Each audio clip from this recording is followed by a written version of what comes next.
This episode of the Secrets to Success podcast is brought to you by Green Chef and Organifi. Green Chef's expert chefs design these recipes with gourmet flavor, which contain organic ingredients that you typically only find in restaurants. So for $50 off your first box of Green Chef, go to greenchef.us/success. Again, for $50 off your first box of Green Chef, go to greenchef.us/success. Organifi is an organic superfood supplement line that makes quality, trusted nutrition convenient and accessible. Their most popular product, green juice, solves the problem of juicing greens on the go. Just add water, drink, and let your body soak up the benefits. Visit Organifi.com, that's Organifi.com, to learn more about an exciting offer for you, our podcast listeners. And now to today's show. I wake up every single day. I am who I say I am. And I get what I get because I live in beast mode. Stop being gazelles. You're not average. You're not even good. You were born to be great.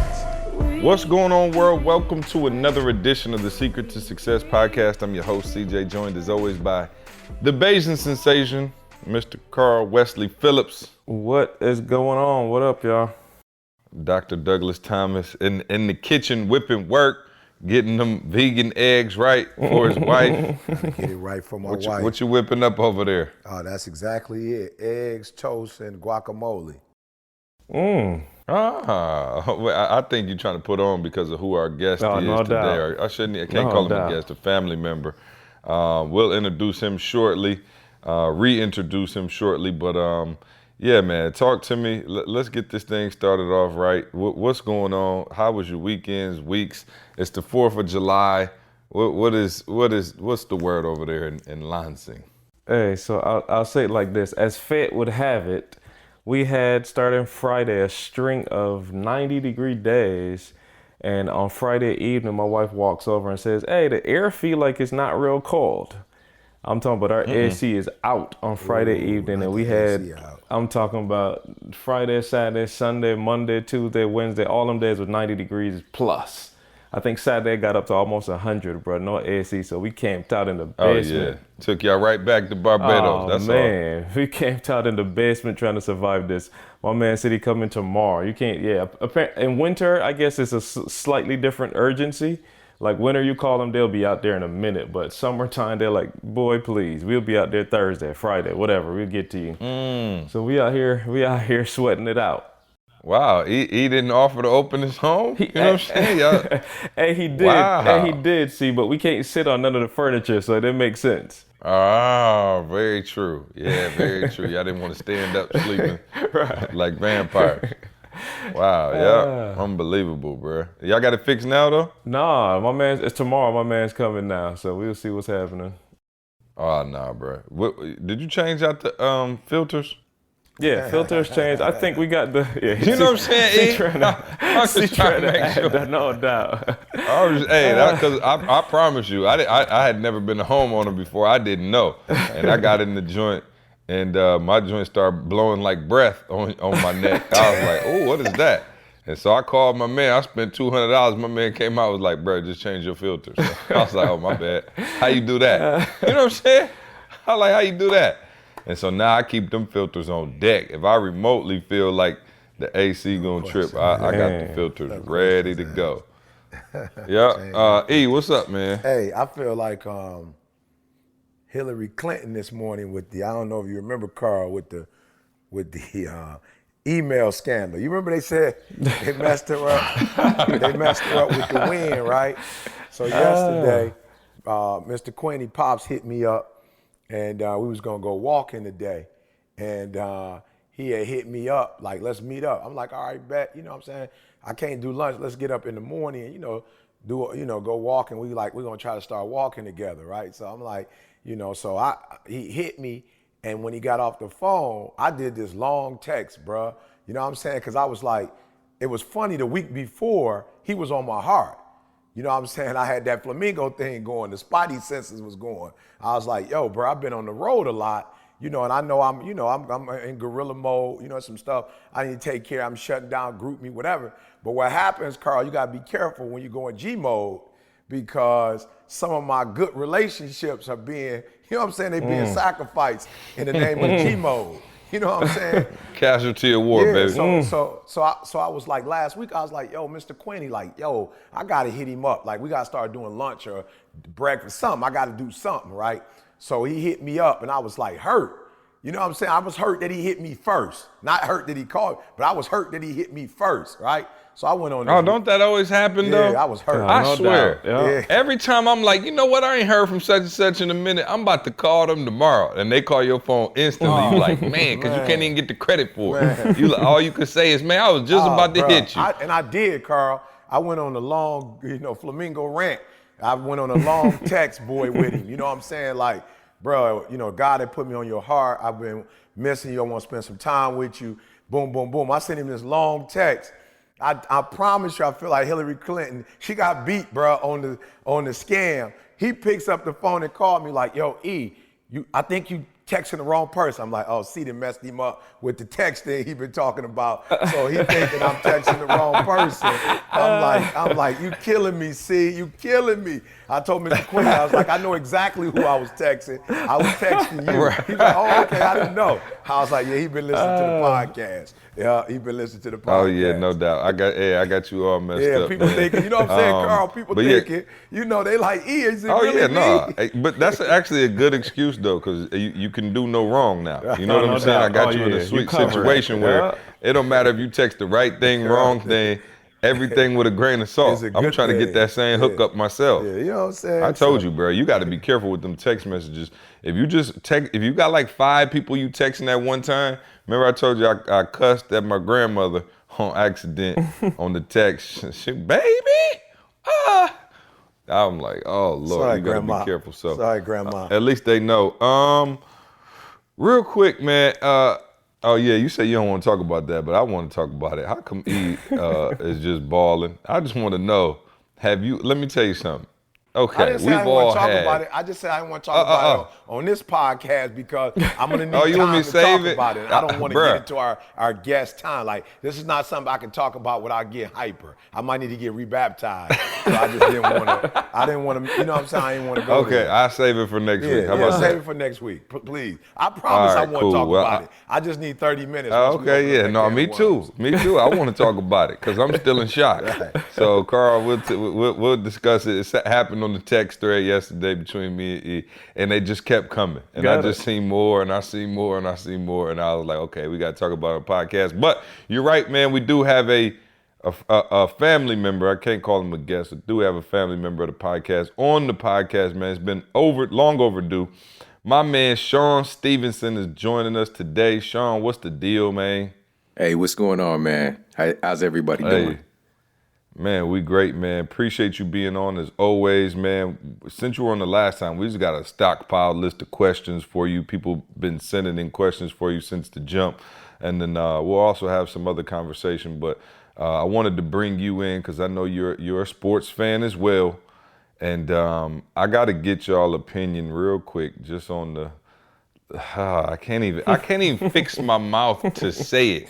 And Shawn, I'm not sure if you've heard, but I am not only the president, I'm a client, I'm a member of the Lebron James GOAT Society, okay? I have been a long-standing member of this society. I'm the only one on the podcast who's in that number. Carl is in the number, but he's a chameleon, so he just refuses to commit. You know what I'm saying? Otherwise, he would be my vice president. Carl the one who won. Carl is a Kobe fan. Hey. So Carl that's the what one I all said. the way around. Carl Ben gave up the Kobe argument, though. He just refused to Did he? commit I didn't know between he MJ did. and LeBron. Hey, What? Hey, but it came back to me though. It came to me now. Okay, there we go. Okay. Which one, Kobe? No, I'm saying the fact that your boy with us, like it's all in the family now. For sure. So Carl, matter of fact, Carl, I'll let you take it away. Yeah, Carl but I is do the have only to get Laker fan opinions. on the phone. Oh, no doubt. Bruh. Okay. Well, what do you think? Bruh. Go for it. So so let me say it like this. Of course, I'm in love with it. I'm in love with it. Like the last couple of years was rough. The last time I really celebrated the Lakers was Kobe's retirement night. It wasn't really a whole lot to I never got on the Lonzo Ball bandwagon. I hadn't seen nothing, to see that they're gonna do nothing yet. But now I'm a little more, excited. Like I can watch the NBA again. Now I probably won't watch any East Coast games. Let me say it like that. I don't know if it's worth my time anymore, but I might catch one or two late games next year. But I'll say this. I am super, super excited about the fact that LeBron James made a decision that, in my opinion, has less to do with basketball than anything else. In my opinion, I could be wrong, whatever, but in my opinion, he made a decision that was on I'm going to do something with my life and my family, and this is for us. This had nothing to do with basketball. I don't know if it has anything to do with winning championships. Of course, he's still a competitor, but I think this decision was a little different, and I'm all in. I'm all in. Shawn, one of y'all want to weigh in on this debauchery? It was, I don't know if you guys have been in LA recently, but they had the billboards up. It was LA Bron everywhere you go. You know what I'm saying? Like they was campaigning hard. And with the speed of which the decision was made, he had already made the decision, Long time, yeah. And I think it's a multiple layered thing, with him making that decision. Because this man got family, got kids in school. I think that he sees other opportunities there, not just basketball, And what's so crazy, man, about it for me is the fact of, this guy coming from Cleveland and then going to Miami, the whole ring chasing thing.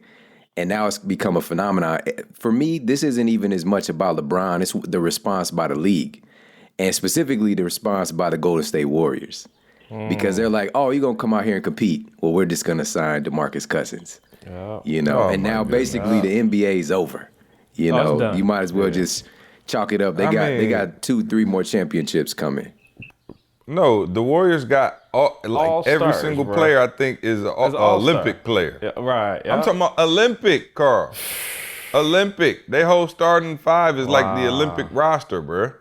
Okay. Weigh in on this because you take it back a little bit more old school. What do you think about Brian going to LA? I mean, playing in the purple and gold. No questions asked. You got to feel some kind of way about this. Let me tell y'all something, man. And this ain't got nothing to do with basketball. I'm so excited for LeBron.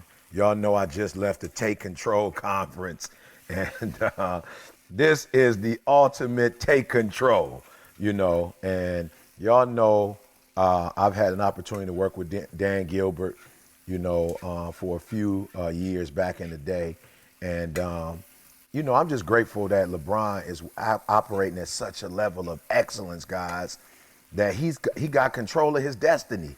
I don't even want to talk about basketball. I just want to talk about, I'm so proud of this dude, man.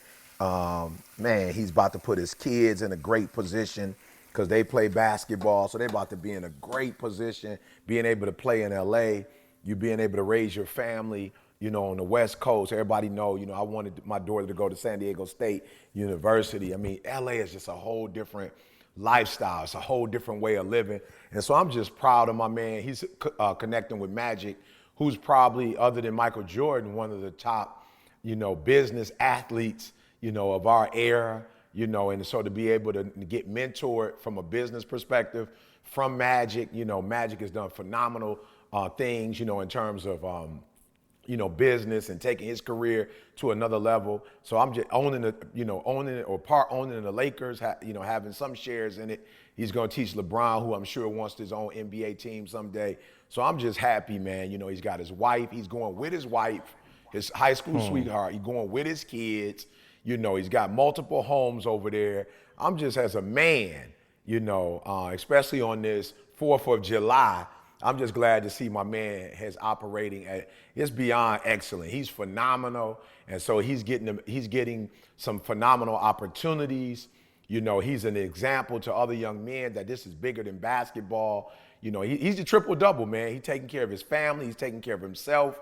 He's got his own businesses. He's got his boys that run his Clutch Entertainment or Clutch Sports. He's got his boys that's running his company. Man, it's the American dream all the way around, man. And to be a Laker, come on.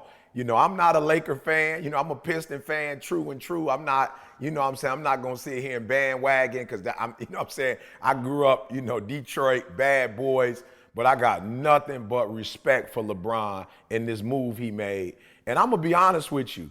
I'm going to be honest, like y'all said, I'm definitely rooting for a championship, LeBron to get a championship while he over there in LA. I'm rooting for my man. I just think if he was to win a championship, it would just be the icing on the cake in terms of, you know, his legacy, you know, and will he be the GOAT? But let me ask you this, though. Okay, I got you, all the lovey-dovey stuff. What do you think about him playing in Kobe's shadow after Kobe left? He's That's a little weird to me. He's too That's good just to a be in little Kobe's weird. shadow. And it's weird because, like, I feel you with the Magic. It's like Magic was older than LeBron, so it's like, okay, cool. But you and Kobe were contemporaries, so it's like I don't think so. It's think just a little. game, Something don't sit I'm right just saying, with that for me. And I'm shocked, see, with you because we swapping roles now.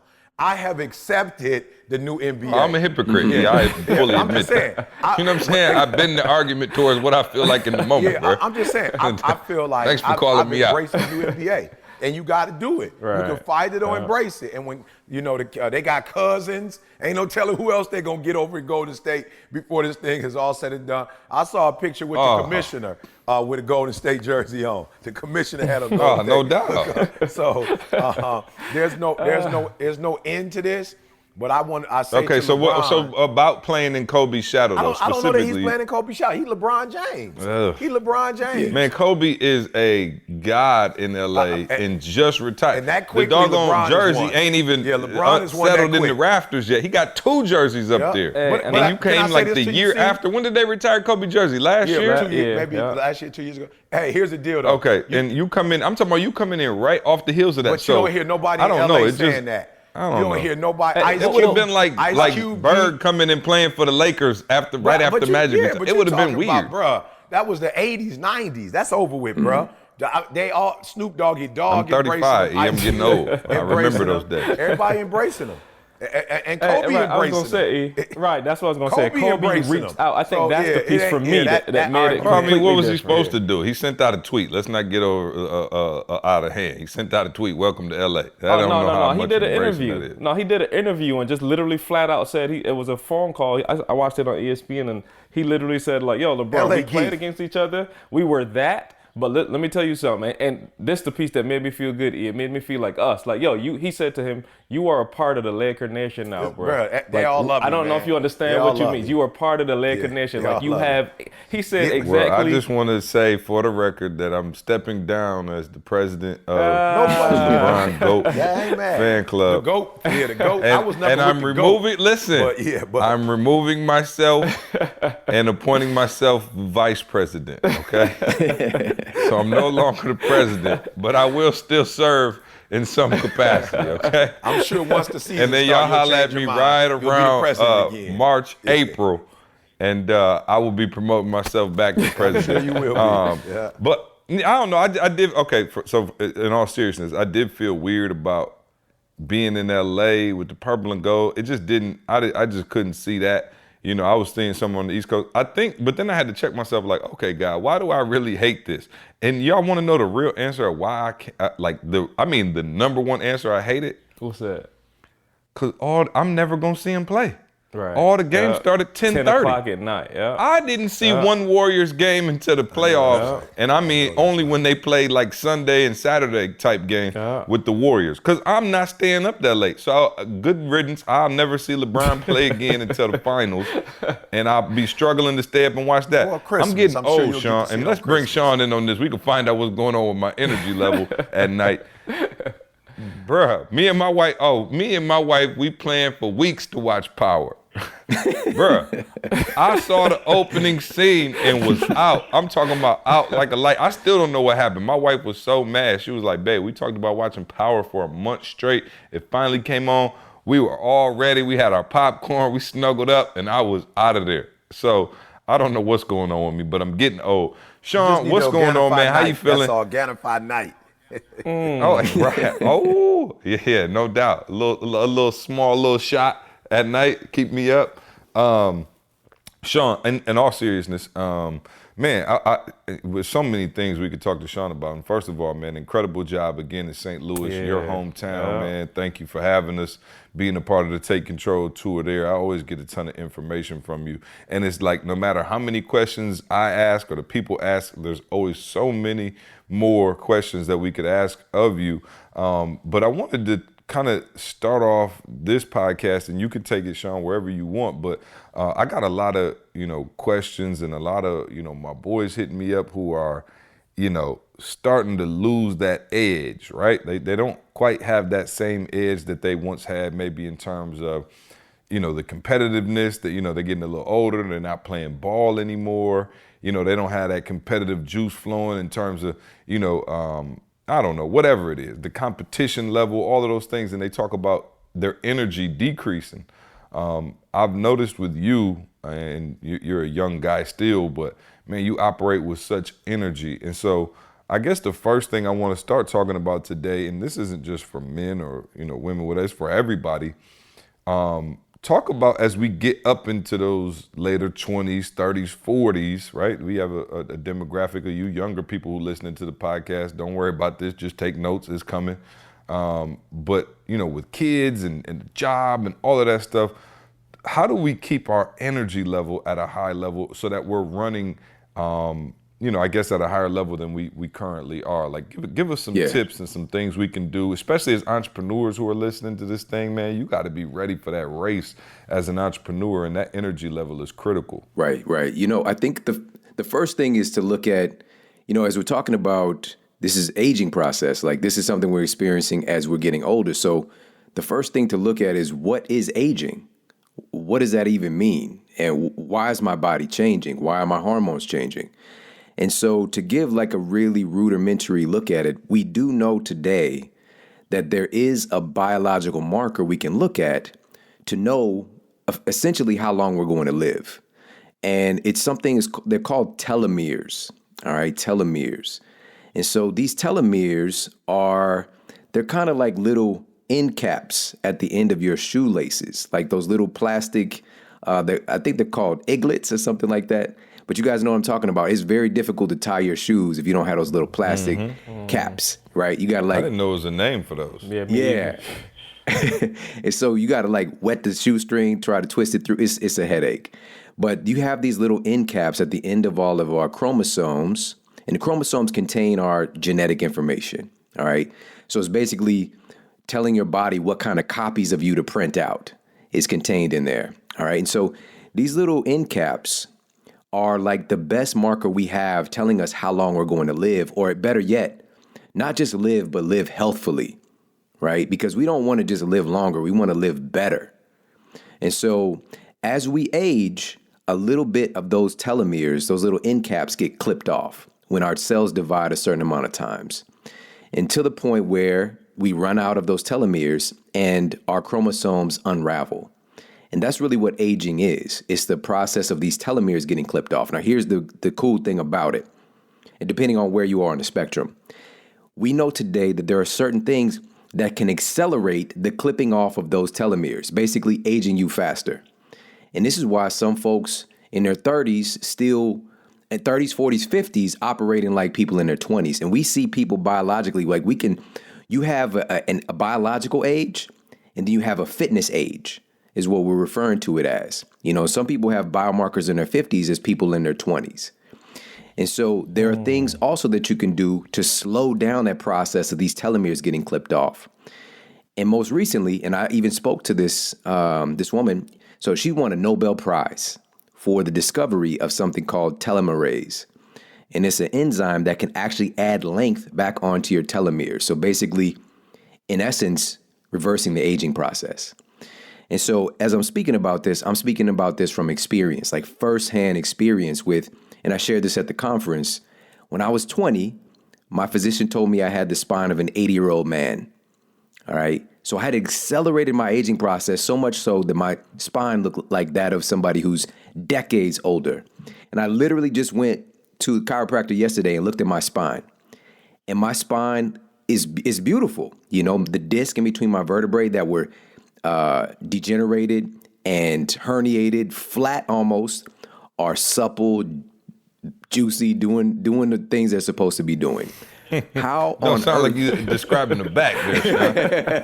A different kind of back. I You know what I'm knew- saying? I knew. I Baby tried got to- back. I was I'm gonna thinking not you say- describing baby got back. Supple. I was like, I'm not gonna say this last word. C go say something. So, and so to understand like firsthand that I was able to reverse this aging process myself, but I didn't know what I was doing at the time. And so we want to look at when we're talking about having more energy, we need to look at what are we doing at the cellular level to delay the aging process, if not reverse it. And so what are some of these basic things?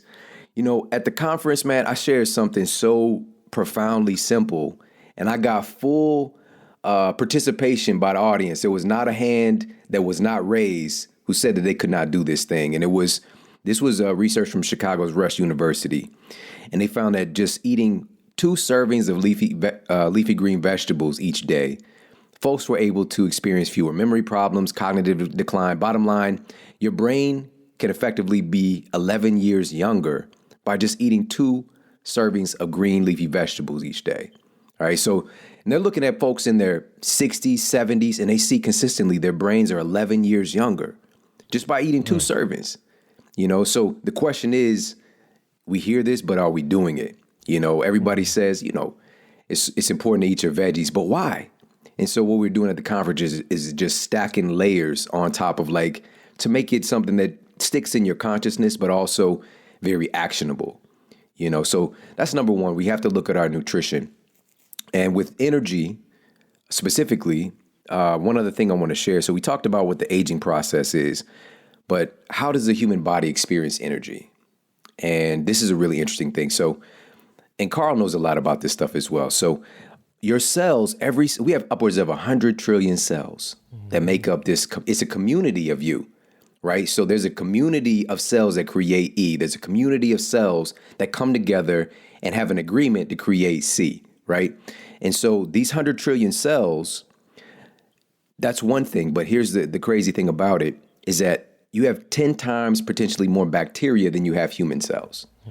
All right. So you're more bacteria than you are CJ, which is crazy to think about this, but it's kind of a symbiotic relationship. And so here's my point. All of these cells, including the cells that you have, they're run by something called mitochondria. All right. So these mitochondria are kind of like the energy power plants inside of all your cells. And the reason I bring up the bacteria is that your mitochondria evolved from bacteria. So there's a symbiotic relationship with you having energy. So here's the bottom line. These mitochondria are run and attached to certain nutrients to make them work effectively. And so if we're going to experience energy, we have to make sure that we're giving our mitochondria the raw base materials they need to function properly. And so what do most people do? They'll run out and get a multivitamin because they think that's going to solve the problem. But the reality is, it's food first. What have your cells, we're talking about something very ancient with your mitochondria. Have they evolved taking a 1 a day, you know, to have energy? No. It's ridiculous to think that I can get my health in a juice plus.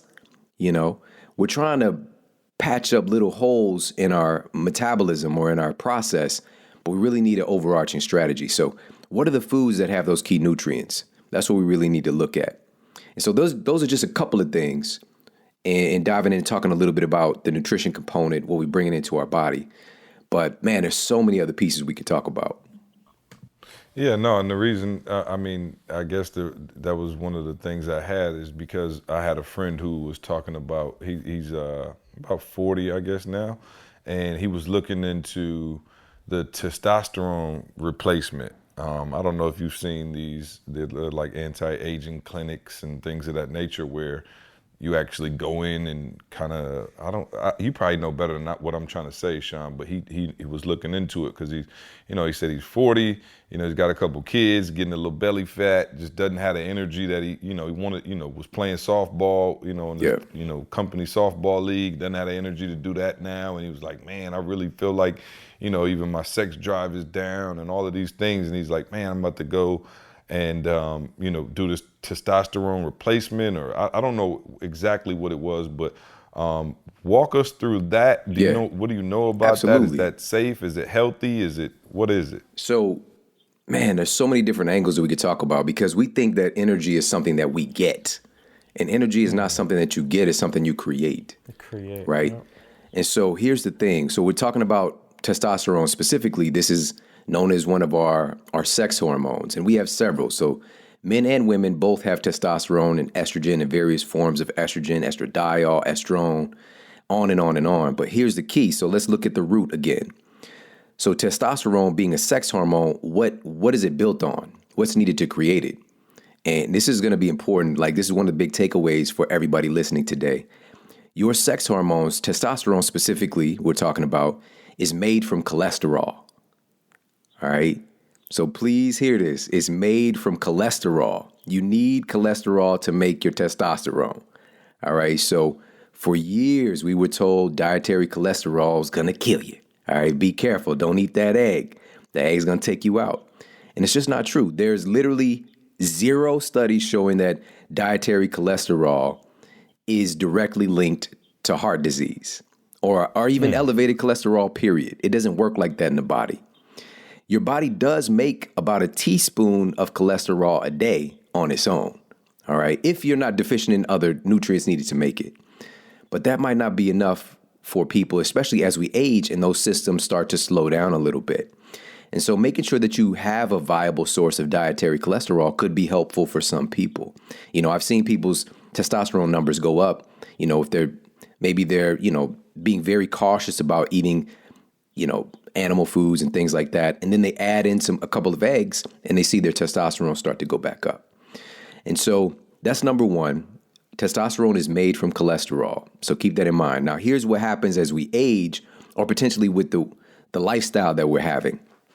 So testosterone is needed to have that drive, that energy, that sense of kind of motivation.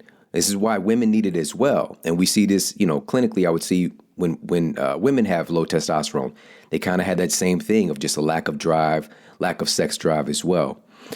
And so here's what happens. There's a process, it's called aromatization. And so it's a steal will take place. When your body's in a process of converting cholesterol into testosterone, it can get snatched away in this process. I'm not going to go through the whole thing, but if you think about a street, like there's a street and it's going straight and then you got a fork in the road. All right. So cholesterol is like that car driving down the street. If something makes it go left, then it's going to become estrogen. If something makes it go right, it's going to become testosterone. And so at that cross in the road, that fork in the road, there's a drug dealer on the corner named Sugar. All right. And Sugar's standing there. And so when you approach Sugar, sound like Piezo neighborhood in Detroit. When you approach Sugar and, and you like, you got that for me. And Sugar's like, yeah, I got you. And then, do a little handoff, boom, you're shifted left. Now your cholesterol is going to convert into estrogen because of sugar. Sugar sparks the process of aromatization, converting your testosterone into estrogen. All right, so you can literally get your sex hormone stolen and convert it into something else based on your intake of sugar, specifically processed sugar. All right, so that's one thing. Another thing is stress. Cortisol, so this glorified stress hormone, can upregulate aromatization and have your testosterone get converted into estrogen as well.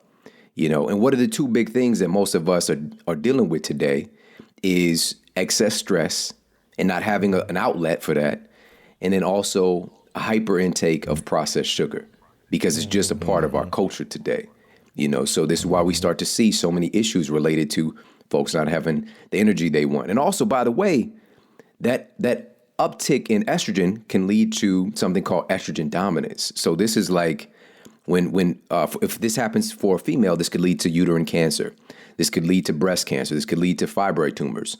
But the same things can happen in men as far as tumor development. Men can get breast cancer too if you have an estrogen dominant situation, or the growth of more breast tissue, gynecomastia, for example, a decrease in your secondary sex characteristics, all because of having too much estrogen, because it's getting converted and stolen because of stress and sugar. Stress. And wow. So can't we just hit ourselves with a little testosterone shot and just make everything back to normal, or how does that work? That's like with everything. That's a Band-Aid solution. You're not actually targeting and eliminating the problem in the first All right, place. well, if I keep putting the Band-Aid on, Shawn, you know what I'm saying? Just go ahead and keep replacing the Band-Aid. I'll tell you. You know what I'm saying? I'll tell you exactly what happens. And I just seen this last night when I was with this doctor. What happens is initially, your dose is this much. Then before you know it, that's not working anymore. So you got to up the dose. Yeah. Then before you know it, you got to up the dose. And here's the thing. Nothing happens in a vacuum in your body. When you're taking that testosterone, it's affecting every single cell in your body. It's not just getting the result that you want. This is affecting brain cells. This is affecting digestive cells. This is affecting so many other things. And that's the problem when we try to treat a symptom. And your body is trying to actually keep everything in balance. It has your testosterone lower for a reason. It's telling you to change. That's crazy. Yeah, well, I got it. So no, I'll be sure to do that. Now, what role? And the reason I think this is so critical, because you talked about it, stress and sugar and the lack of activity. I feel like that lack of energy kind of leads to that depression as well. Absolutely. You know what I mean? Like when you don't have, I notice on those days where I just don't feel like I got energy, like it's not just physical, it's mental too. Those days where you just feel like, oh man, you wake up, maybe your leg hurts a little bit, you didn't get to the gym, you might have ate something you know you weren't supposed to eat, and it like starts to affect your overall psyche. How, I guess, what role does exercise play in the energy, and boosting that energy? So you talked about some of the foods and that we should eat, and the 2 servings of vegetables, and what foods to kind of stay away from. But what role does exercise itself play in our energy? And what about those days when we just don't feel like we got it, and people say you should go and push through anyway? How do we know if that's our body telling us, yo, you need to chill out and rest? Yeah. Or if that's our body being like, yo, you lazy, get me moving and get me some energy. I just published an episode of my show, and I was talking with the bureau chief of Inc. in San Francisco. And he's an investigative reporter by trade. And so his big goal for his mission with this book he just put out was to look at how in the world are folks like LeBron James, when you would think like he's on his downswing now, his prime is getting extended. You wouldn't see this with players a couple of decades ago. Tom Brady, 40 plus, top, like, probably still the best quarterback in the league. How are they able to do this? And so the big moniker being pushed today is this term called fresh is the new fit. And you've even heard LeBron, like at some of the post-game interviews, he's like, well, I got to get going for my recovery.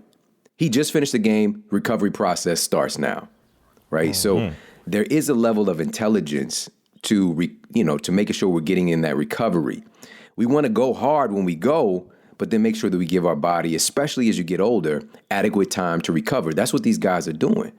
They're not out there, you might hear these stories about Kobe and the blackout workouts, for example, but as he got older, he stopped doing that, and actually, funny thing, tomorrow, I'm speaking with the team physician from the Lakers that got him onto some new things. And one of those things was collagen, specifically from bone broth. I don't know if you guys know this, but during the last few years of his career, and this is why, man, his last game, he dropped 60 points. 60-some points, yeah. He was able to recover, from the Achilles and all this stuff because he didn't know why he was having this degeneration. You know, why he was having this proclivity for his cartilage, tendons, that stuff to break down like that. And he was lacking this key element. So for the last couple of years, even if they were on the road, they would send special instructions to the chef at the hotels they stay at to create his bone broth according to his exact instructions. And so he was going hard. Like, this was something he did in his daily practice.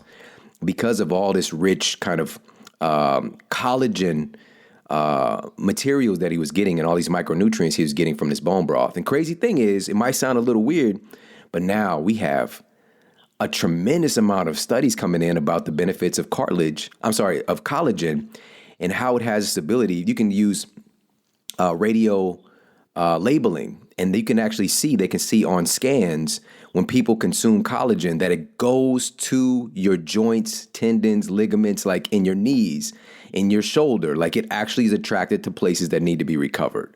Crazy stuff. I thought collagen was the stuff they shot in like lips to make them fatter and stuff. You know, again, it's these Band-Aid treatments. There's lots of stuff. You know what I'm saying? I'm saying, is that the same type of collagen? I just want to make sure, because for the uneducated out there. You know, it's not the same. You know what people say you get, Carl, help me out. Am I tripping? Is it called collagen shots that people were getting? And like the lips to like get the Angelina Jolie lips and stuff like that? There's there's Botox, and then there is collagen that can be used in kind of like a pharmaceutical this is a different kind of injectable. collagen. No, it's the same thing, but that's an isolate. Okay. Versus what you would get by something that's found in nature. Because collagen, what it really is, it's an array of various amino acids, you know, to really kind of get to the point. And it's just like, you know what, since we're talking about this, is one of the things that, like, you know, Balco, if you guys remember, like the PEDs, you know what I'm saying? One of the things that they were going after was insulin-like growth factor, right? Insulin-like growth factor 1, IGF-1. And so where that's derived from, crazy enough, is from colostrum. All right. So it's something in nature. Colostrum is the first milk. So when a cow has a baby, or even humans, you know, any mammal has a baby, right? You have that first milk, and it's like a formatting disc with tremendous amount of growth factors. So that's every growth factor we know about. And so what they would do is just isolate, get that one thing that they find is like, this is the best thing for growth, and they would use that.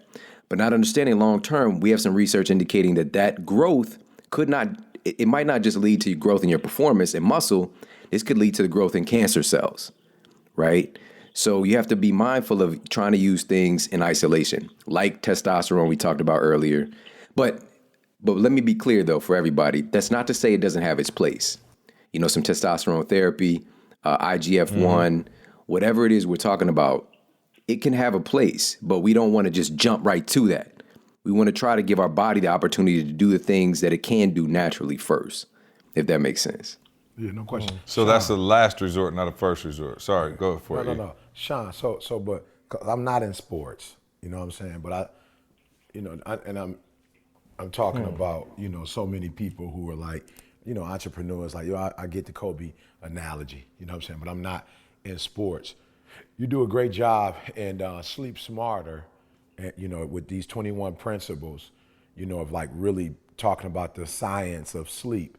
Can you, in terms of recovery, you know, think of just ways as an entrepreneur, you know, that if it, you know, you talked about, you know, sleep, you talked about a couple other things, but are there some things that you think I can do, you know, to recover? Because nobody ever really talks about that. You know, people listen to me all the time. It's like, eat, say, go hard. And I do, Shawn, but I think I do it a lot because I know, you know, as he was mentioning before, people don't have a problem with being lazy. People don't have a problem with cutting corners. You know what I'm saying? So I'm not talking to, you know what I'm saying? Like, of course, there are some things that, you know, you need Most people don't need to be motivated into hitting the snooze button. You know what I'm saying? Or overeating. You know what I'm saying? But just because we're on a balance today, you know, give me some things that I can do just as a human, you know. Your insiders not giving you collagen? Oh, I'm not saying me. Oh, he got bone broth. That's Believe what I'm that. saying. The insiders are hooking you up. Yeah, his voice getting stronger as he get older. And I'm being real, Shawn. Like, that's why I said it's a lot of non-athletes. Listen, there's some things that I put in my diet, well, I put in my wife's diet, I should say.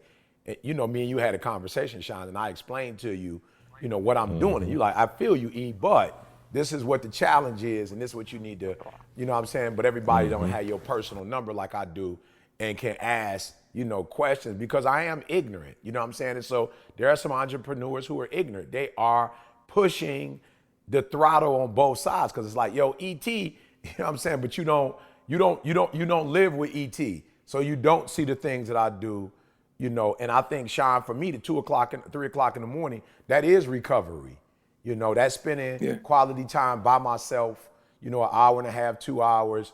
I walked 7 miles this morning. I didn't get to my run yet because I had a little tweak in the back, bro. I'm getting old, Shawn. I was out there on the bouncy house with the kids this weekend, like yo, E. And I just feel young, Shawn. I ain't gonna lie. I felt like I could get in there and, you know, and make it You better happen. get you some bone broth. I need You gonna something need right bone on my broth lower at the back. bouncy house. You know, so you know, I didn't get to run, you know, yet, but I do some things. And so, Shawn, can you just tell entrepreneurs, like, for real, what Lebron has his, you know, they got the ice cold Hyperbaric stuff chamber. doing, you know what I'm saying? They got all this stuff they're doing now. What can you give us? For those of us who can't afford the hyperbaric chamber and the on-call chef with the bone broth, You feel me? like E. Yeah. Oh, no doubt. You know what? This goes back to even answering C's question a little bit deeper earlier.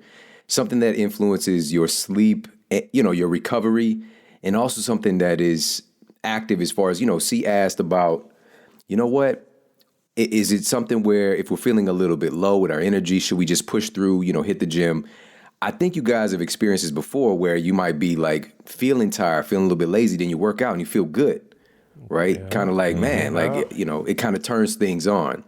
And so this goes back to the statement I said earlier that, you know, we don't get energy, we make energy. And I mentioned this before when we talked, this might have been even last year, but humans create something called Piezo Electricity. And so we're literally generating energy from our cells by movement. When we're moving, we're generating this kind of electricity, this kind of currency. And that charges up that mitochondria, gets that working better, which is that power plant in your cell. So it all goes together. Now, sometimes we need to know, like, my body might not need to go and hit the gym and put in, you know, 30 minutes doing high intensity interval training. It might just need to go for a 20-minute walk, right? To get those energy systems flowing and actually, again, fresh as the new fit, initiate that recovery process. But how does this all link together with exercise and sleep? So this is a big takeaway I want everybody to have when we talk about living longer, extending that lifespan, but also the quality of those years. The Public Library of Science and Medicine found that walking for 11 minutes a day, just 11 minutes a day, is enough to extend your lifespan by 2 years. All right. And this is something E already crushed that. All right. So Australia's University of Sydney. He might live till he about 700 at this point. Right. Australia's University of Sydney found that swapping out an hour of sitting a day for an hour of walking can slash your risk of early death by 14%. Now, that can mean potentially 9 or 10 years of extra life just by getting your behind out, your supple behind, and getting out and walking. Supple. You know, getting out and walking for an hour a day, because we're so docile today, man. You know, it's just our culture is being created in such a way that we are all about comfort and we sit a lot, you know. So how does this cycle back into improving our recovery and our sleep? Well, Appalachian State University found that, and they took exercisers, and they had them to train at 3 exclusive times to see what time of day you getting this movement in can help you to sleep better at night.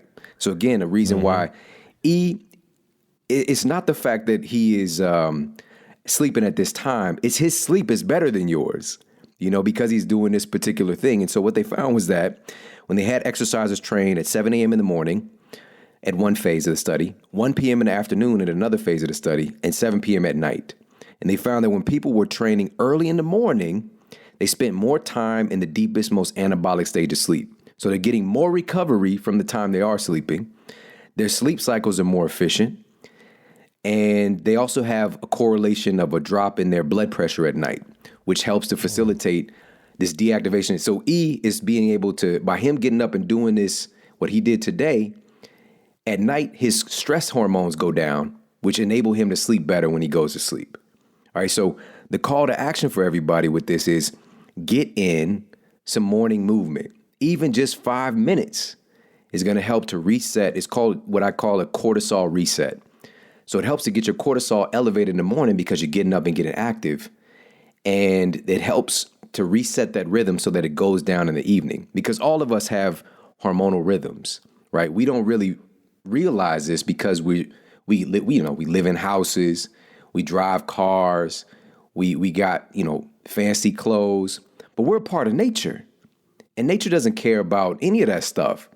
Your hormones are lined up with the sun, the planet moving around the sun and the moon revolving around us.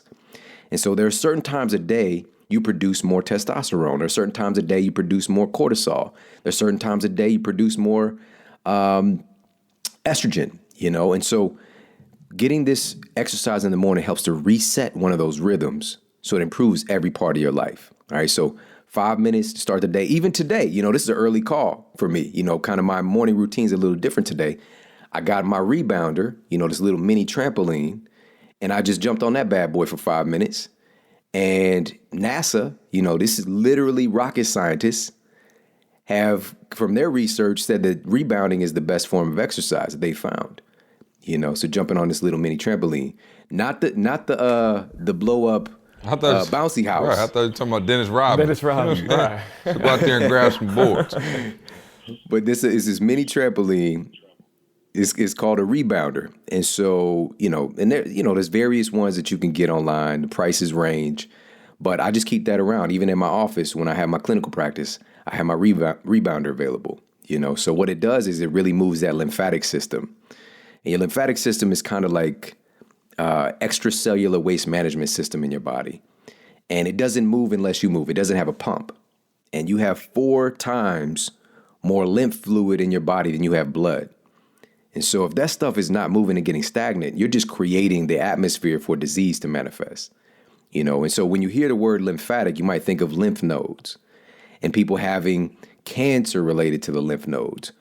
Well, guess what? Your immune system, which is what keeps us healthy, prevents illness whenever a pathogen is present, or cancer cells, rogue cells do their thing, our immune system can go and take those out before they have a problem. Your immune system is located predominantly in that lymphatic system. This is where those white blood cells are hanging out and getting produced. And so when we have blockages in that because we're not moving, we're setting ourselves up for disease.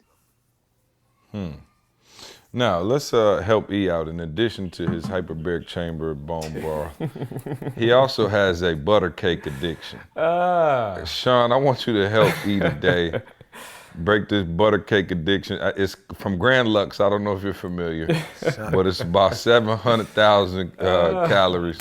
Shawn, now and you at know least one thing. 185,000 grams I of sugar. can't let him lie on me, Shawn. I may have a cookie addiction, but that's my wife with the butter cake. Yeah, I'm more of a chocolate The chip Thomas pecan. family has a sweet tooth, okay? In all seriousness, what's an acceptable amount of sugar to have? Because we always, me, like for real, once I hear it, I'm like, okay, I can tend to go, extreme with it, like, okay, no sugar, and I know there's things that we eat that automatically have sugar, but I'm like, in terms of like the Reese peanut butter cup, the butter cake, joints, yeah. the cookies, right. Just like stuff that we know is just high in sugar, like a piece of cake, give us some general guidelines and boundaries as it relates to sugar, because what you're saying is true. I'm going left with the estrogen every time I eat a cookie. I'm about to just cut it all out, doggone it, and we just going bland with everything. I'm eating oatmeal cookies because oatmeal cookies so disgusting they can't have sugar in them. You know what I'm saying? Hey, you know Black. what? I don't know. Whoever eating oatmeal raisin cookies, you safe. Your estrogen is fine. You about to go right with your tea because them oatmeal cookies disgusting. But for those of us who like chocolate chip, sugar cookies, my favorite, Great Harvest sugar cookies. Oh my God, Snickerdoodle. what is an acceptable amount, and how much do you eat? That's what I'm about to start asking Shawn. What do you do? That's the better question. No, that's not a good question. Sean is a beast in this area. Oh, I ain't say I was gonna do it. I just want to know. You know what I'm saying? I just want to be informed. I think that what makes me good at what I do is that, everything is an option still. The snickerdoodle is still an option in my universe. You know what I'm saying? And I came from, and I don't know if you guys remember this, but as a kid, you can get penny candy. I don't know if you guys remember this. Oh, for sure. Yeah, so we had our corner store, and we go there with $1. You get 100 pieces. And you got that bag of candy, and we might go through that in a day or two, And so it's hitting my vein. I got that hitter in my veins daily. You know what I'm saying? That's how I grew up. I grew up like that with the Swedish fish and with with the Mike and Ikes and all of that, And then take it to the breakfast cereal, take it to all the pastries and all of that stuff, This was just a part of my culture, my daily life. I had no idea that I didn't know the difference with food. I didn't know that this was different from eating, a piece of salmon or eating broccoli. It's just you eat it and it's food. It gives you, quote, energy. Mm-hmm. But every single bite of food that we eat, it's not just food, it's information. And every bite of food that we eat is informing our genes. When we talked earlier about our telomeres and our chromosomes, it's sending data to your cells. It's kind of like software telling your hardware what to do, what kind of copies to print out of you.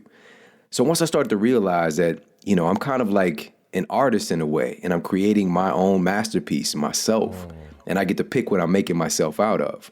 And understanding, like, when I eat this cookie, it's not just nothing happening. You know what I'm saying?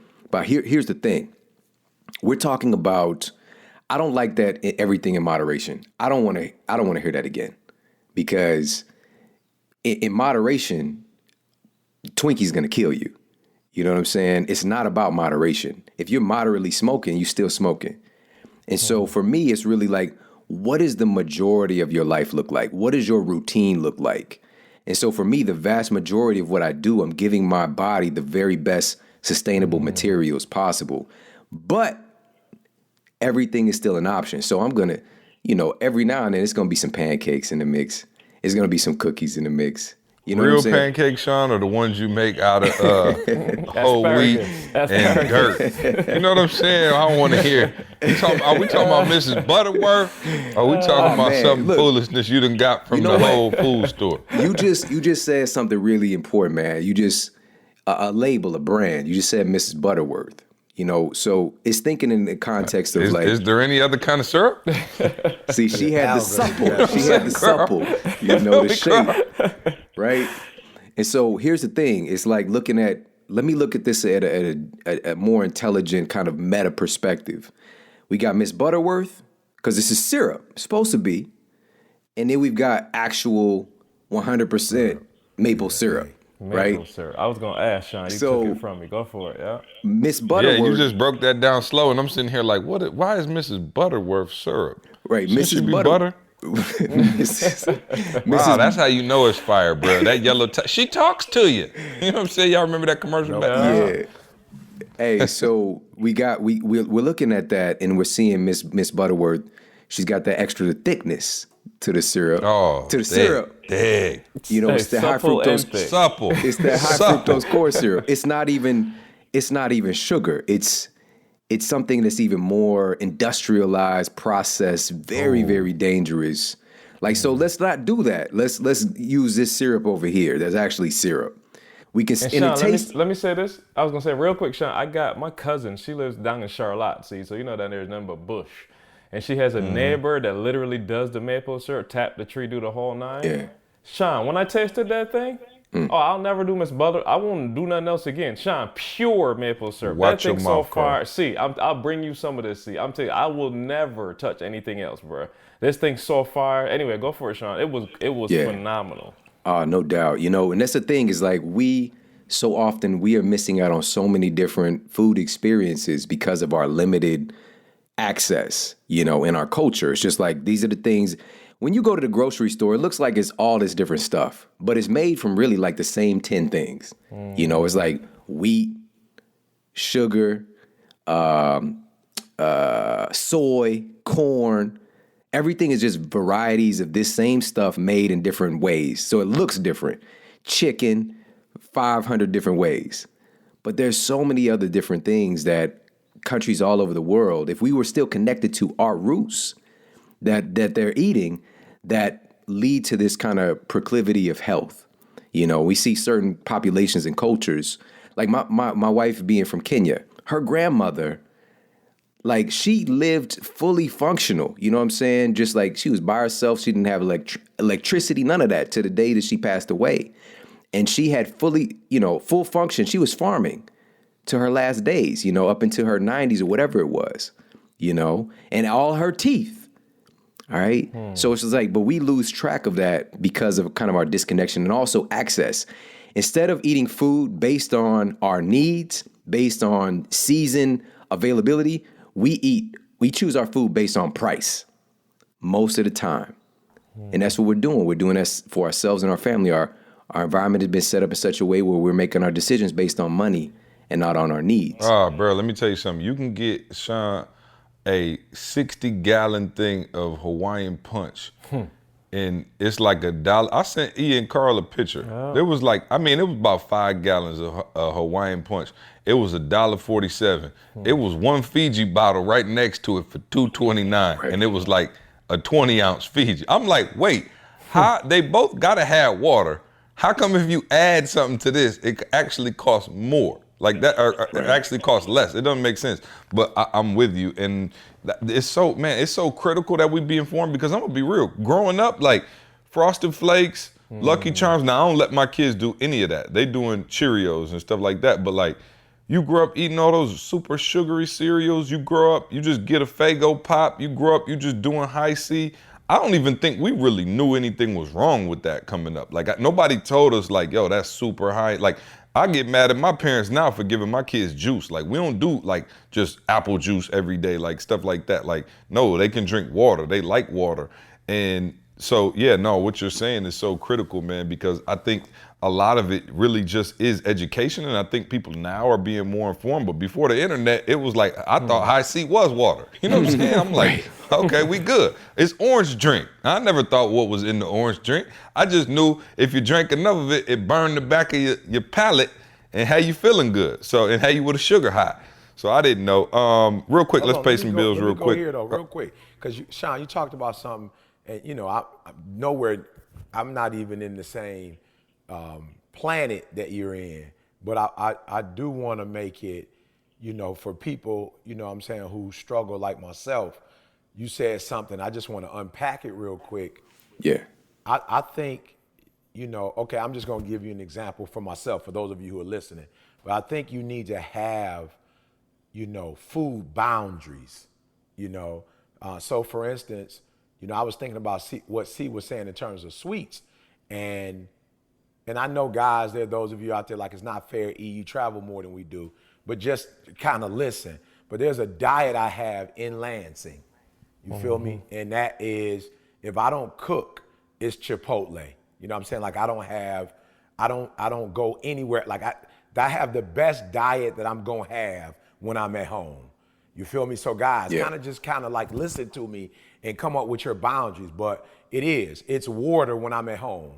Like I don't really get into like, if my Coke addiction is on the plane, right? So I'm at Coca-Cola. home. Coca-Cola. Oh, Coca-Cola, I'm sorry. Make that clear. Thank you, C. Thank you, C. I didn't want the listeners thinking I would hope they look at my lifestyle and put two and two Bobby together. Brown. You know what I'm saying? About that. I was hoping Shawn could put my lifestyle together and be like, he ain't on no Coke, you know what I'm saying? Looking at me. You know, but legitimately, guys, put boundaries on it. So when I'm on the plane, that's when I struggle, right?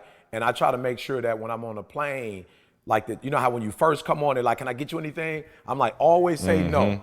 Like, don't ever take it on the sit down, boy. You feel me? And so I'm being real, y'all. For those of you who are listening, like create, you know, your own personal, you know, boundaries. So have your season or your time where it's like, I'm not doing this or I'm not doing that, right? So honestly, get on the road. It depends on where it is. Like, I don't really have a lot of challenges in Florida because we've got a vegan spot in Florida. Don't have the same kind of challenges in California because in California, it's everywhere you go, pretty much, they kind of cook for, a healthier lifestyle, if you will.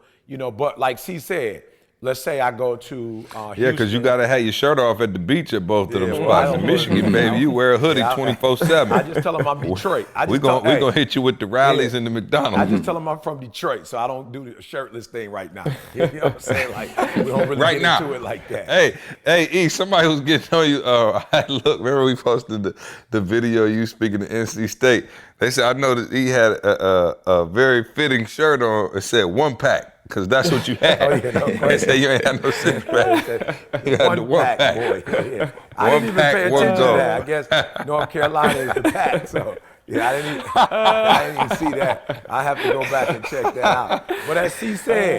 Go to S2S Podcast. Shout out to whoever said that. I was hollering, Yeah, bro. hey, but like she said, I hate it, but those are my best messages have come with the overweight boy. You know what I'm saying? I hate to Hey, admit maybe that Shawn to can find a correlation between Chunky Yeah, E you know being what I'm sweeter saying? than Skinny I E. hate to say that with Shawn on the podcast, but my best work has always been, when I was a little chunky. You know what I'm saying?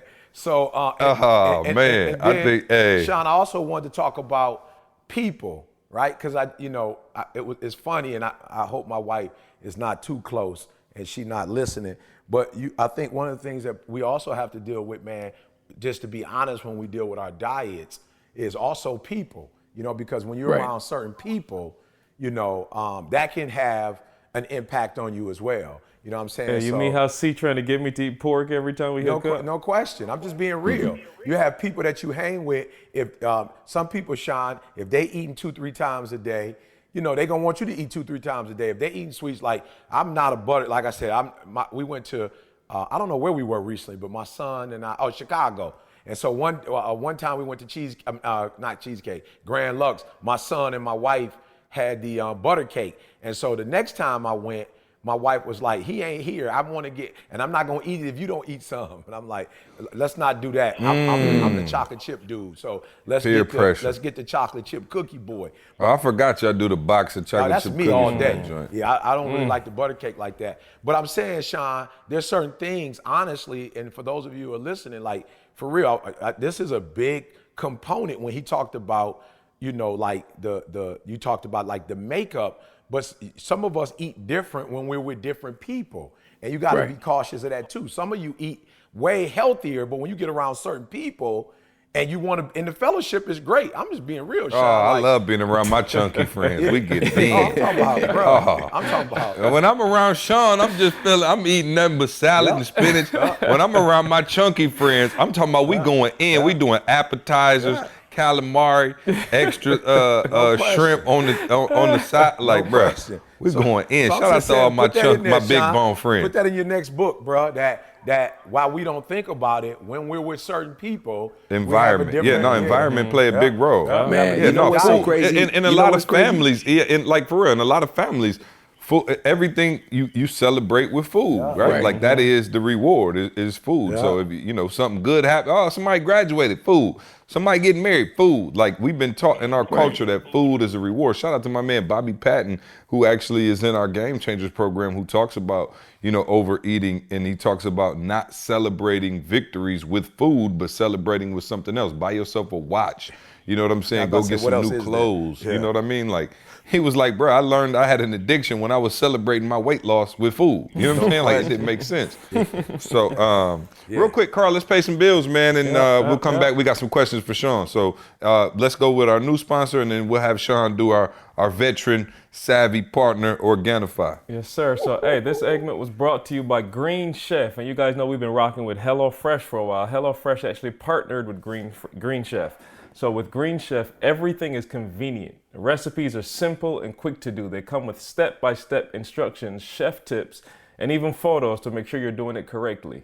With Green Chef, it's quite easy to maintain a specialty diet and enjoy the exciting options. They range in meal plans from paleo, vegan, vegetarian, keto, gluten-free, omnivore, carnivore. And the one we did see, we got the Southern blackened tofu, and we talked about environment. My Ooh. parents are with me. So my parents are vegan. So like anytime I get, anything HelloFresh, any of these things, I do the vegan option. So we had the Southern blackened tofu. Let me just explain to y'all. This was like a red bean and rice Cajun style tofu. And I'm telling you, it was fire. It was fire. Like literally, we sat down and my wife was looking at it first, like, cause they did it with this squash vegetables. Hey, and not supple, Shawn, but they did it with this vinaigrette. Chard. They did chard, like a salad with chard and beet the corn and stuff. And I'm just telling y'all, it was sweet, Shawn. It wasn't refined sugar, but it was sweet. But no, the Cajun style stuff, man, I'm talking about phenomenal. My parents were like, okay, yeah, where you get that? We need to get that again. So the Green Chef believes that dinner should be planned around your life and not the other way around. Each ingredient in each recipe is thoughtfully sourced, and the journey is tracked from planting all the way to plating. Green Chef expert chefs design these recipes with gourmet flavor, which contain organic ingredients that you typically only find in restaurants. So for $50 off your first box of Green Chef, go to greenchef.us/success. Again, that's greenchef.us/success. Shawn, can you tell us about Organifi? Now I do the ghetto Organifi ads, you know what I'm saying? I just go off of what I'm feeling. Like for real, I'm on the Organifi. Everybody who listens to the podcast know that my favorite one is the green, and mostly again because of you, right? You're the one who put us on to Organifi and made us customers first, and then introduced the relationship. So big shout out to you for that. And man, you are one of probably the most well-researched guy that I know in this space. And you fully co-signed the Organifi. So tell them why they should be, drinking Organifi, why they should make it a part of their daily routine. I know you talked about the, couple servings and things like that. And you were in St. Louis when we were giving the Organifi out. Real quick, tell the people why they should be drinking Organifi. Absolutely. First thing, I got to pivot off of what Carl just shared. There was a study done, this was in 2014, and they looked at how often families cook at home versus, out picking up food. What impact does that have on your calorie intake? And so they found that just cooking at home 6 to 7 times a week, folks on average ate 100 to 150 less calories just automatically. What that leads to is a 10-pound weight loss in the course of a year. Oh, wow. Simply by making a few more meals at home. And there's something really special about that again, we've tend to lose in our culture. So just even keeping that in mind and having services like that is incredibly valuable just to make stuff easy because we're busy. That's one of the reasons and here's what's crazy is like, we don't want to cook at home, but we want to watch cooking shows, right? These are some of the Chopped. I love Chopped. most popular shows, It's just like, oh, that looks good. That looks good. Makes, just take some time because there's quality control there, So, and as far as Organifi, as I talked about earlier, when we're looking at, okay, I'm going to take a vitamin to try to address these things. Well, the problem with that is that these are synthetic, isolated sources of these nutrients. Organifi is from whole food concentrates. So whole kind of green superfood blends of things like spirulina, which spirulina is the highest protein food ever discovered. And so when you hear something like that, a lot of people might not have heard of spirulina. I've been studying spirulina for almost a decade and a half, just something I regularly kind of check in on, see where the research is going. The reason I do that, though, is that this food has been around, documented use for thousands of years. If you look at the ancient Aztec society or like cultures in ancient Mexico, this was their main protein source. It's kind of on a daily basis. Countries in Africa like Chad have been utilizing spirulina. So it's 71% protein by weight, whereas like something like chicken, for example, might be 30% protein by weight. So it's incredibly dense, but of course it's smaller. You're not using that much. It's gram for gram. But that means it has these array of these essential amino acids that your body really needs to build itself. And what's so special about it is the fact that studies have shown that consuming spirulina triggers something in your body called stem cell genesis. So that literally means genesis is creation. So it's the creation of new stem cells. Why does this matter? Stem cells become potentially any cell that your body could need, whether it's cells for your meniscus in your knee or cells for your liver or cells for your brain. You need stem cells to be able to make those cells. Man, Lucky Charms can't do that, man. You know, Hawaiian Punch cannot make stem cells. Crunch. It'll kill some. You know what I'm saying? Lieutenant Crunch. Now, Lieutenant Crunch can definitely do that. You know, at the other day when I was like, because we ate the off-brand cereal, you know, so I was like, I didn't have Captain Crunch. I think I said Lieutenant Crunch, but I remember what it was afterwards. You know, actually, my little brother had told me, he's like, it was King Vitamin, Shawn. We had King Vitamin. Yeah. Well, anything with vitamin got to be healthy. Got to be good, right? That's that marketing. It's supposed to be like Captain Crunch, but it just didn't quite dissolve correctly. Man, you know. And so Turn your milk purple, then you drink the milk. oh man. But so, you know, with Organifi, so we got spirulina, we have Moringa, which Moringa might just be the most nutrient dense as far as its profile food ever discovered. You know, it's somewhere around 4 times the amount of potassium is found in bananas, somewhere around 4 to 7 times the amount of calcium found in milk, 25 times the amount of iron found in spinach. So it's another one of these green superfood concentrates that's in Organifi. Chlorella, ashwagandha for managing stress, again, been utilized for thousands of years in a formula that, because with all these green superfoods, and when I used to use them, it's like, this stuff doesn't taste good at all. I'm talking about mess your smoothie up. They've created a formula that tastes relatively good by itself. It's refreshing. It has this kind of minty vibe to it. It just makes you feel clean when you drink it, you know? And you're getting it from a real food source. And that's the key. So you guys let them know the link to get access. And if you're not utilizing a green superfood blend, you are really missing out in today's world. Everybody needs to be on one, or you're at a real disadvantage with your health. Everybody. So go to Organifi.com, O-R-G, I-N-I, spell it for me, Carl, I'm sorry. O-R-G-A-N-I-F-I, Organifi.com. Organifi.com. Yep, promo code success. Use the promo code, man, so we can make sure they know we sent you, man. Thank you for that, And I'll Shawn. save you 20%. Don't forget that. See, that's the key. 20% off. Yeah, Organifi.com. Appreciate you. All right, I'm sitting here looking at all these questions for Shawn, let's sneak all of these in because I know E's got to go to Detroit. Shawn, we trying to respect your time. I promise you, bro, I got like 1,000 more things in my notes left to discuss, but we don't have the time. So we'll go right into Ask Shawn. Ray in Benton Harbor said, hey, Shawn, I'm getting up there in age, need a little help with my GMG from time to time. I see all these commercials on TV, but don't know where to begin. Any recommendations? You ain't slick trying to sneak this question in. You know what I'm saying? He trying to sneak in a little, you know what I'm saying?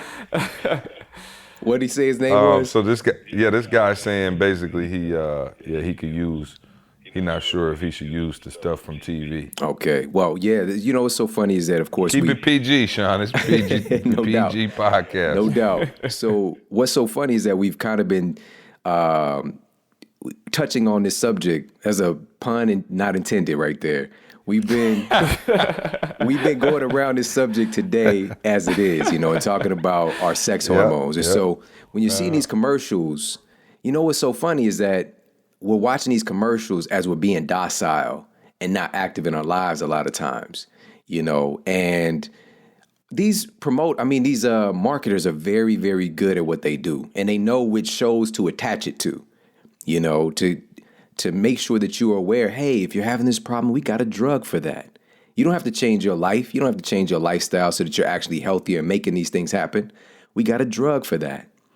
And so just keep in mind with the marketing, all of that stuff is a Band-Aid solution. And here's the big thing I want you to keep in mind is that nothing happens in isolation. That's why we have these things called side effects. All right. So be conscientious of that. You don't get these things and not have a side effect, you know? And so even yesterday, you know, we were talking about, you know, when I was with this physician, somebody coming into the clinic and they're on 31 different meds, you know, in their 40s. And it's for one thing. One drug is to treat the side effect from this other drug, treat a side effect from this drug, you know? So keep that in mind. So what do we do to kind of increase that potential, that strength, that blood flow? What we want to do is, number one, we're thinking about, okay, so this has to do with circulation. This has to do with energy. And the number one thing that we've kind of talked about today in relationship to that is exercise. you can increase your testosterone specifically by lifting weights. All right, that's one of the few things that we know to help to increase our testosterone. So you need to do some weight training 2 to 3 times a week if you're not doing that already. But there are plenty of guys that lift weights that their testosterone is still low because you got to focus on the recovery. I'll tell you right now, this is the number one thing, all right?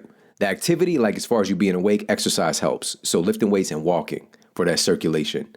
The number one thing we know for certain that's linked to your testosterone is your sleep.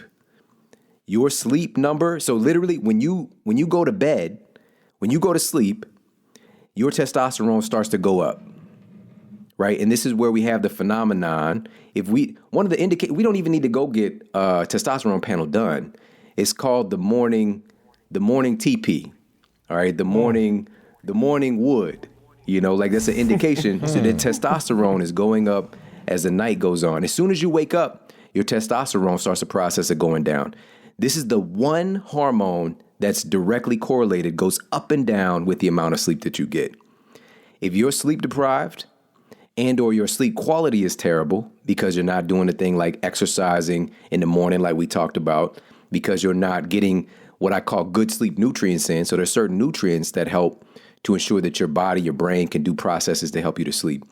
If you're missing these things, just get a copy of Sleep Smarter, number one, and start to really focus on improving your sleep quality because that is the number one thing that correlates with increasing your testosterone is your sleep. Yep, I'm about to take a nap right after we finish the podcast.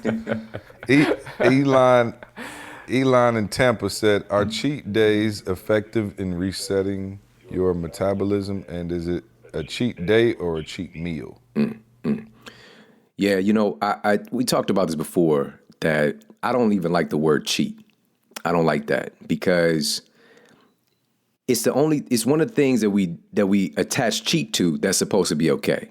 If we're talking about relationship, if you got cheat in there, you got a problem. If we're talking about a partnership or something you're doing in your business and you're cheating, in school you cheating, guess what?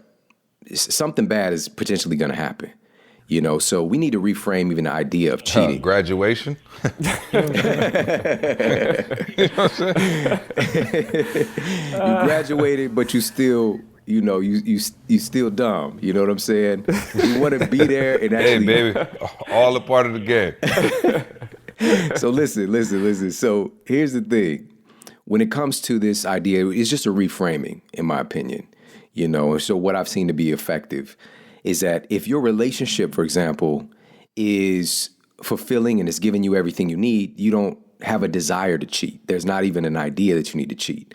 So we have to make sure that your nutrition overall is in a place where you don't feel like you need to cheat on it, if that makes sense. And so making sure that every day you're having things that bring you joy, that bring you pleasure as far as the palate.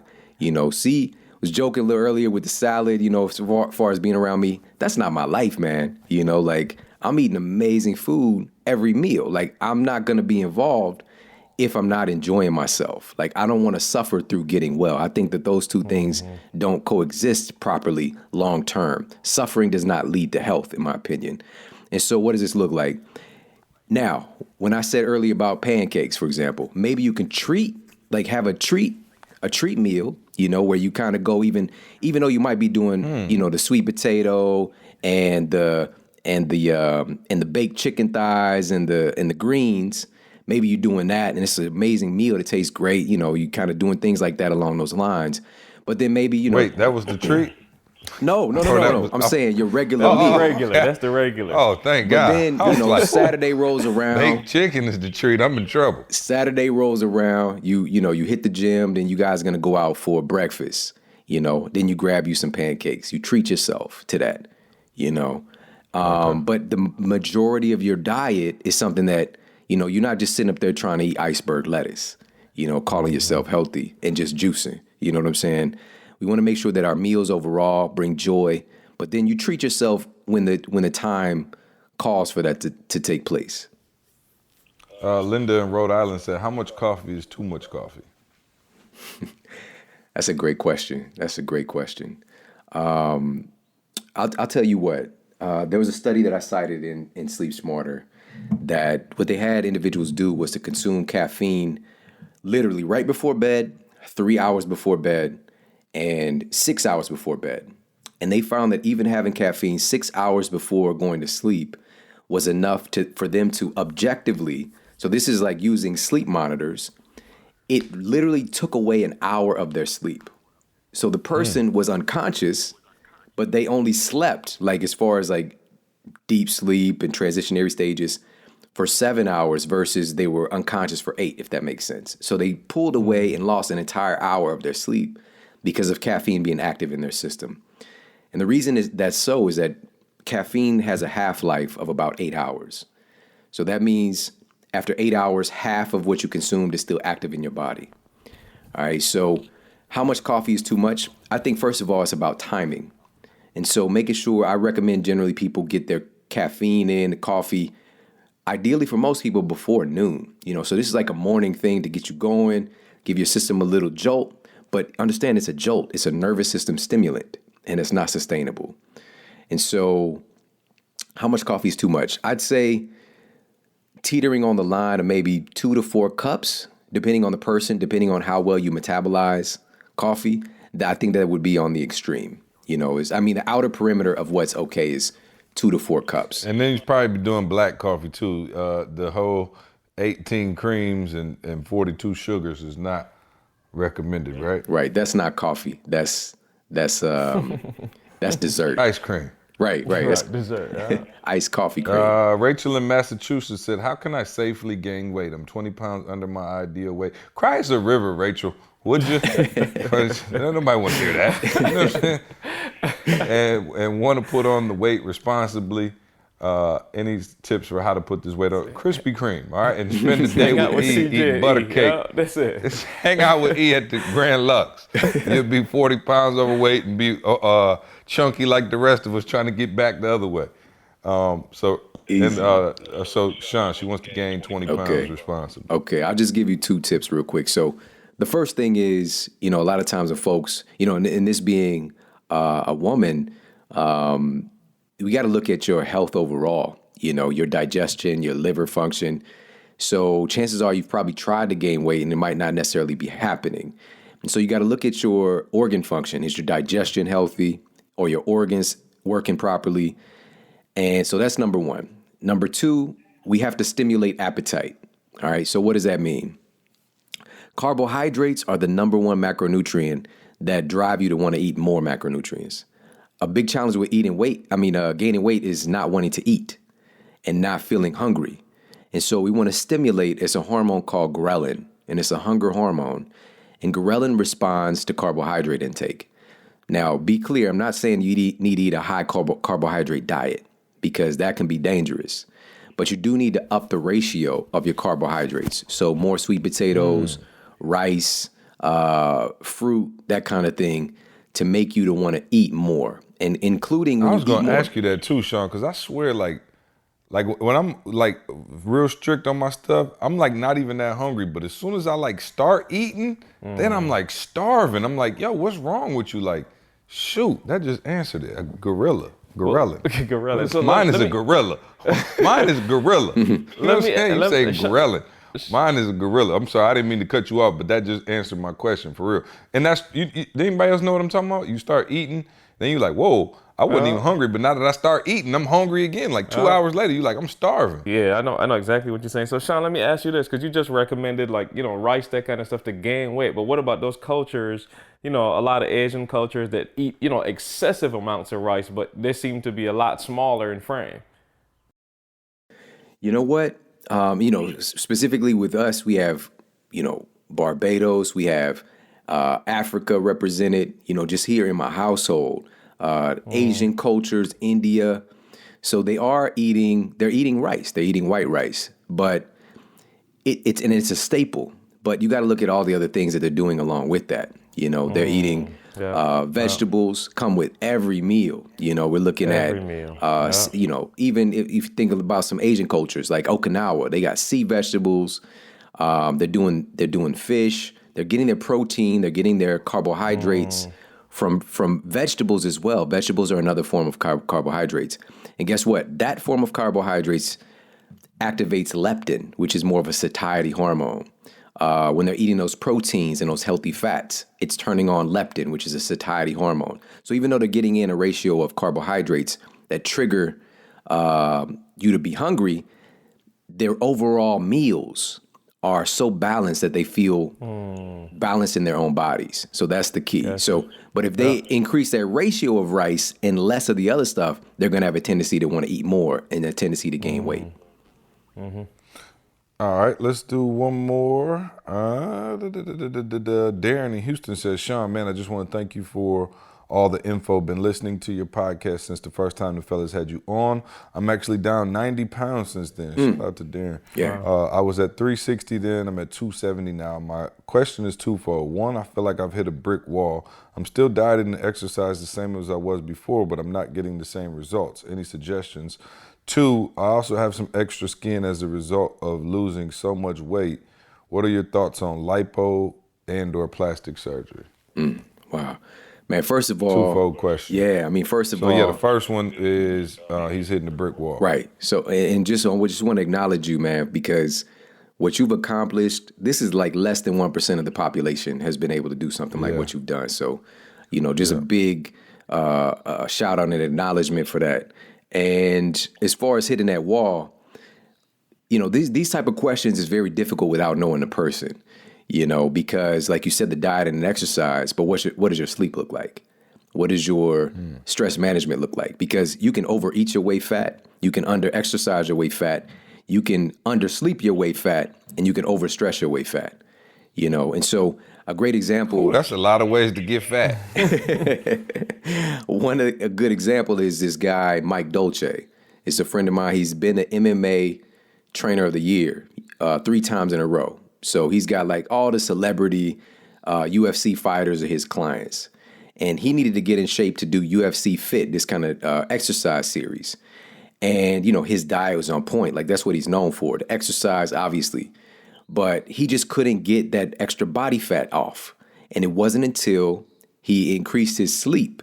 And for me, I'm not telling people to sleep more. You just need to sleep better for most people. And so as soon as he shifted the focus and started to get more on his recovery, because you might be overdoing it, getting more on his recovery, boom, he dropped those extra body fat percentages and just got shredded. All right. So you got to address those 2 other things, man. Make sure that your sleep is on point, because as crazy as it sounds, because it's like we think we should do more, right? We got to do more to get this weight off. We got to fight. We got to do something active. But you also have to respect that. You have to respect the activity. You have to respect that process of getting out and grinding and focus on getting that recovery so you come back better. All right, so that's number 1. And of course, addressing stress if that's a place in your life too. And as far as the skin, this is why I recommend folks making sure that they're utilizing strength training, lifting some weights when they're doing their weight loss. That helps a lot in the process. And also just not going out and doing the biggest loser approach of like losing weight really fast, because you gain weight slowly. You know what I'm saying? So giving your body some time, because your skin will draw back, and a lot of times it'll go with you as you lose weight.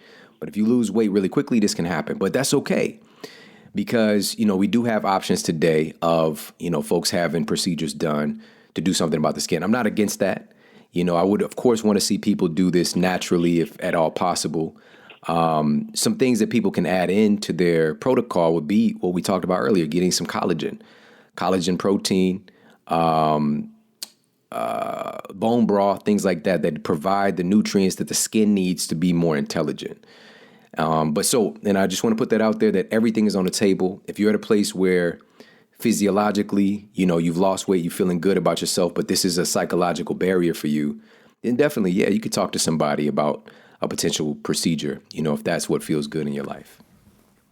Man, appreciate it, Shawn. And thank you to everybody who wrote in all those questions. Like I said, we'll have Shawn back on again, of course, man, and we'll try to get the rest of them. I know there's tons and tons of questions, but we're up against it now, man. A couple announcements really quick, man. Dreams to Legacy, July 14th, Salt Lake City, Utah. All right, our first ever event in Utah is coming up. Shout out to Jay Hatch.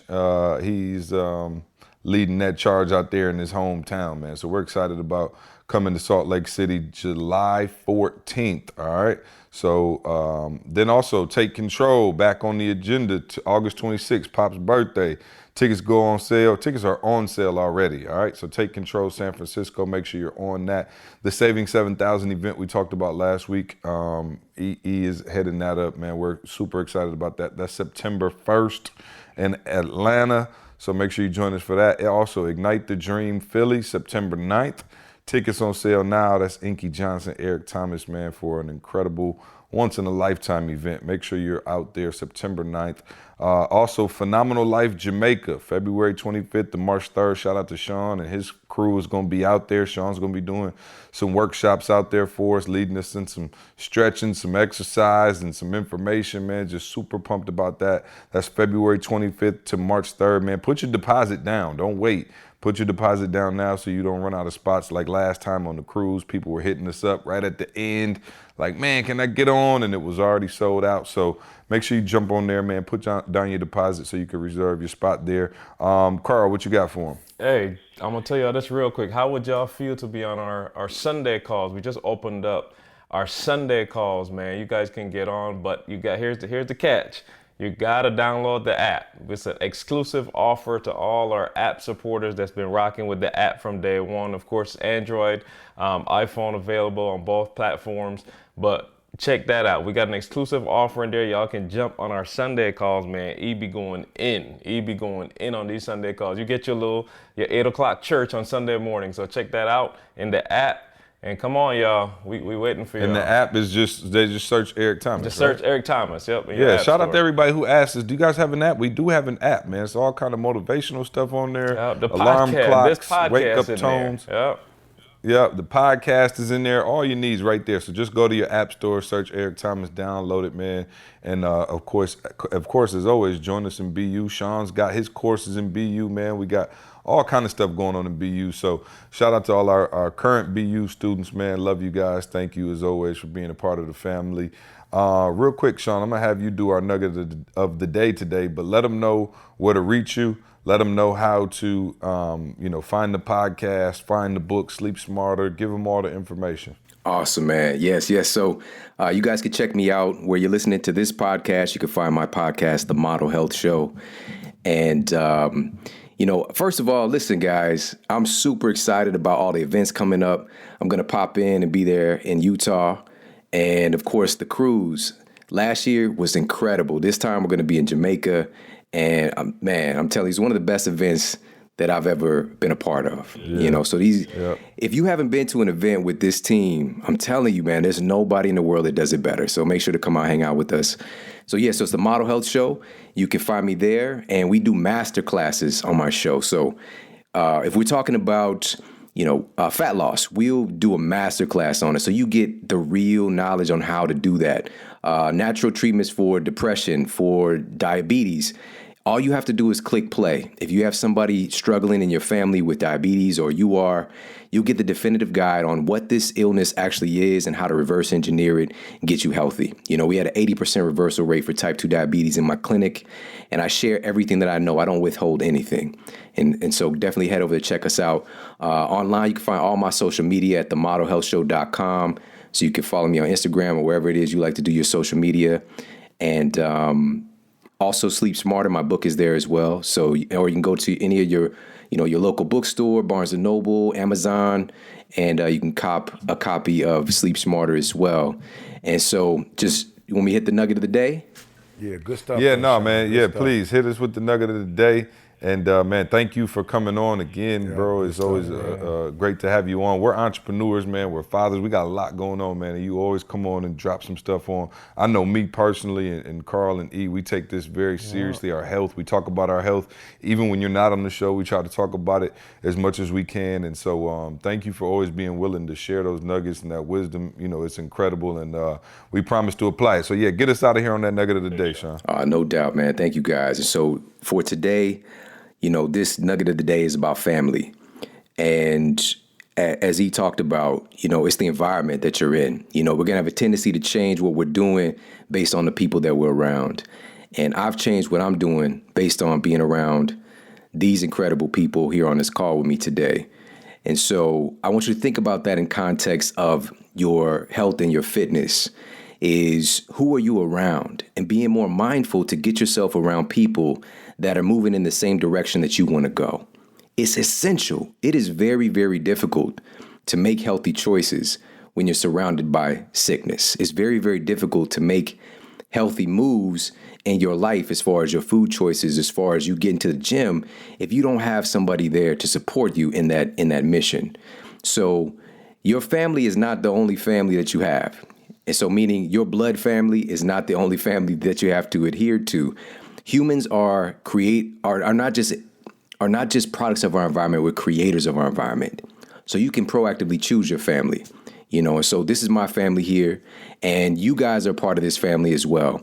And so getting yourself around this information, listening to the podcast, getting this message in your spirit helps to support you in the direction that you're going. So you want to get that in mentally, get in that mental food to help you to choose what food you're bringing in your day-to-day life.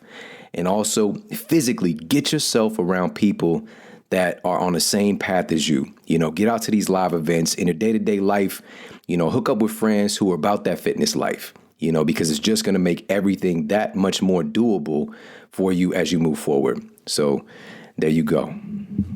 Hey, appreciate that nugget of the day, Shawn E. Yeah, thanks, Carl, Shawn. appreciate y'all, man. Love y'all. We'll see you next week. I want you to focus on here right now. Don't you worry about when you get home. You concentrate on this opportunity. You don't worry about tomorrow. You concentrate on this opportunity